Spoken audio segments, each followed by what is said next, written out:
Hi, I'm Bill. Let me talk to you about Help Inside the Hard Hat. We are the Lighthouse Construction Industry Charity, and our mission is to make sure that no construction worker or their family are alone in a crisis. And to do that, we offer 3 charitable products that you can access anytime and are absolutely free. The first charitable service we deliver is a 24/7 helpline. You can get emotional support, physical support, and financial support by simply calling that number if you're in crisis. The second charitable service we deliver is a downloadable app. And again, this is where if you're not quite ready to make a call to the helpline, you can do some self-help and education through this little app. It covers many topics, again, following emotional support, physical support, and financial support. And the third charitable service is education.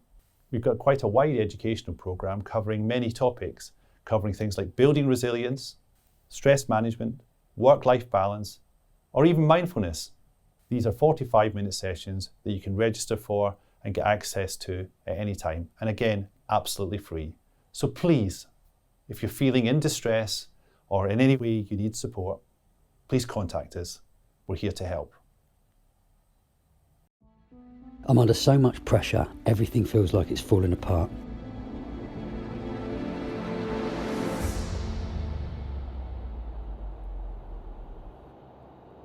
Sometimes I just sit and think, about all the problems us humans face.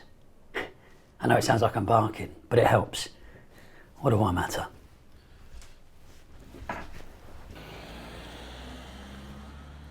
You can't compare to climate crisis, a pandemic, fire, flood. Some days I think I can't even function. Who cares about a bloke working on a construction site? Not many. Everyone's got their problems. Who am I? There was a time when I felt like I was falling apart. And if it hadn't been for my daughter, things could have been a lot worse. I remember Zoe came over that night. She'd been at her mum's. She could see that I wasn't right. Said that we needed to spend some more quality time together. Out of the mouths of babes, eh? Go for a walk, grab a coffee, chat over dinner, and not the TV kind. I felt like I had to tell her how the accident made me feel. By the end of the evening, I must have mentioned that work provides a free helpline for people like me.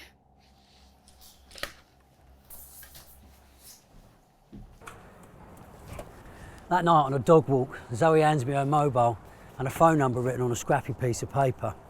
Turns out she got the number from my work. What a gem she is. Me and Zoe are closer than ever. I haven't felt this good in ages. I even rediscovered my bike again.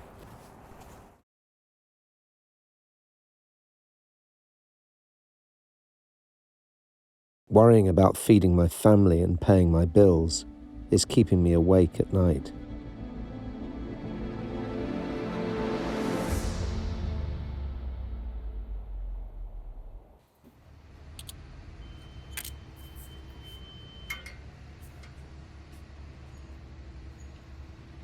Never thought I'd be a minicab driver, but it was really fun.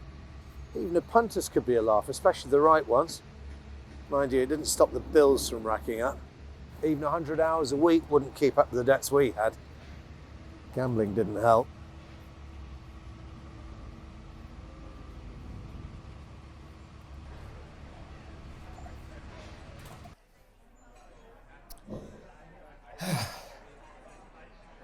When the missus left me, life got even worse.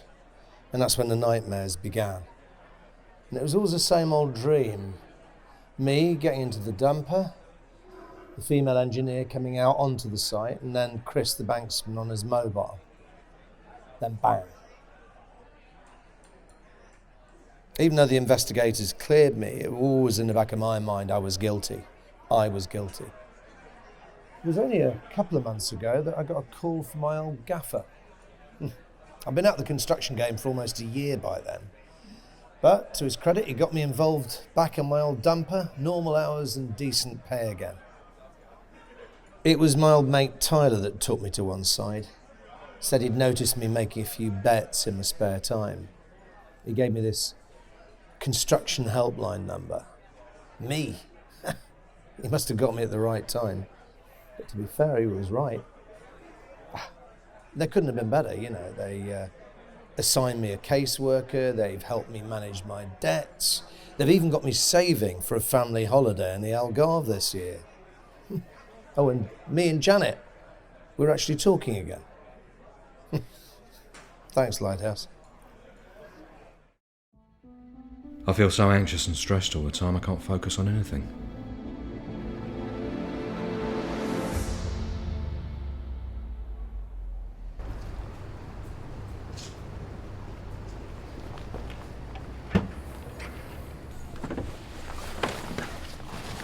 I'm going on holiday tomorrow. First time in nearly 3 years. I do feel a bit guilty about going, but it's my boss who's encouraged me to go. Said it'd be good for me to recharge my batteries, de-stress, you know. Just kept on blaming myself for the incident, you know, kept on thinking, if only I hadn't.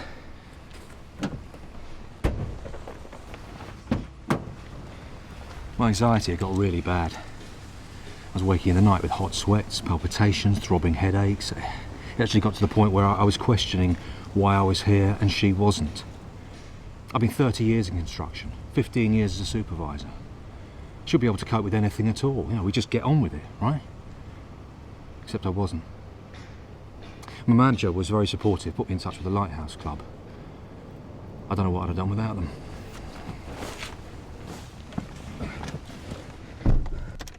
So, you can't change what happened, but you can change the way you deal with it. And I've realised that I'm no good to anybody, not family or work, if I don't take care of my own mental health, right?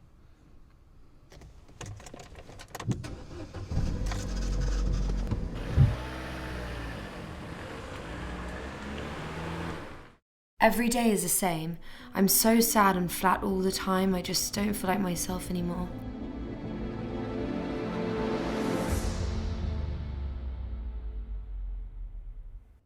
Everything seems a lot happier now. Me and Dad seem to be doing a lot more stuff together. He always loved going on walks, but after the accident, he kind of stopped. Stopped being healthy, too.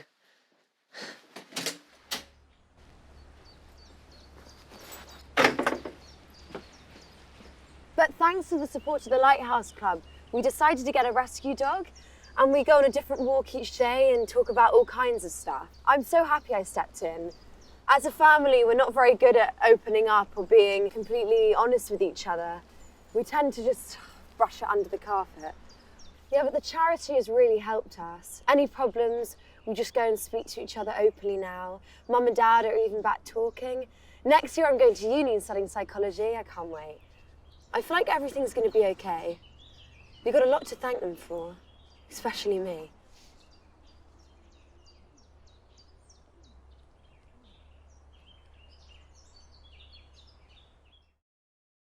In a large project like this, there's obviously going to be some stresses and strains, and people will struggle. But if you see somebody struggling, don't stand on the sidelines. Approach them and ask them how they are, and follow these 3 little golden nuggets. First of all, don't ask them once, ask them twice. Are you okay? Are you sure you're okay? Sometimes the second time you get a different answer. And the second golden nugget is listen. Listen non-judgmentally. Easy to say, difficult to do.